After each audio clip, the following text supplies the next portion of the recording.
अच्छा, बहुत से लोग कहते हैं कि एक ऐसी कंडीशन उनकी डेवलप हो जाती है कि उनको चलने में भी मसला आता है और उसके अलावा उनकी हाथों की जो ग्रिप है वो भी कमज़ोर पड़ जाती है या इस जगह पर गड़े पड़ जाते हैं, इस तरह से अंदर की तरफ ये पिचक जाती है।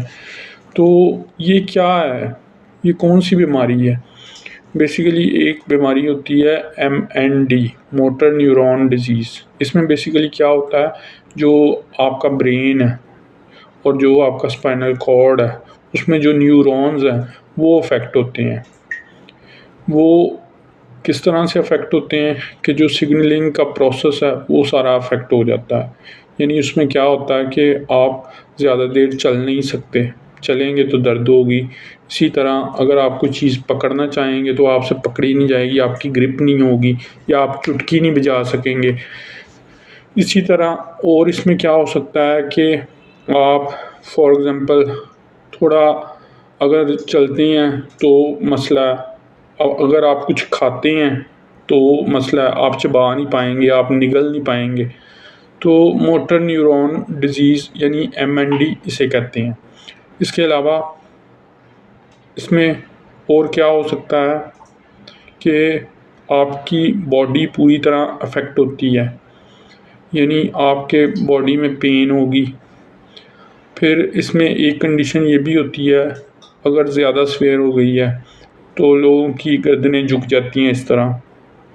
तो इस कंडीशन में अगर हम उन्हें खाना खिलाएँगे तो उनके लिए प्रॉब्लम हो सकती है। तो फिर क्या करते हैं डॉक्टर्स, उन्हें कॉलर बोन यानी जो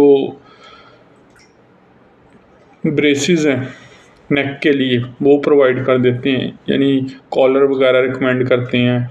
इसी तरह और क्या होता है कि उन्हें आप एक तो उनकी गर्दन सीधी रखवाएँ, दूसरा उसमें फ़िज़ियोथेरेपी हो सकती है। फिर डिफ़रेंट तरह की डिज़ीज़ेज़ अगर इससे और भी एसोसिएट हैं, उसका भी ख़्याल रखा जाता है। इसके लिए स्पेसिफ़िक मेडिसिन्स भी होती हैं और वक्त के साथ-साथ मेडिसिन्स अच्छी भी आ रही हैं, यानी जो वक्ती तौर पर रिलीफ़ देती हैं। लेकिन इसका ज़रा ट्रीटमेंट लॉन्ग टर्म होता है, उसके लिए आपको फ़िज़ियोथेरेपी करवानी पड़ेगी, इसका ड्रग थेरेपी करवानी पड़ेगी, तो फिर एमएनडी यानी मोटर न्यूरॉन डिज़ीज़ को ट्रीट किया जा सकता है। तो इसके अलावा आप मेरे साथ मेडिकल अपॉइंटमेंट भी बुक कर सकते हैं। उसका लिंक नीचे डिस्क्रिप्शन में और कमेंट बॉक्स में मौजूद है। Thank you.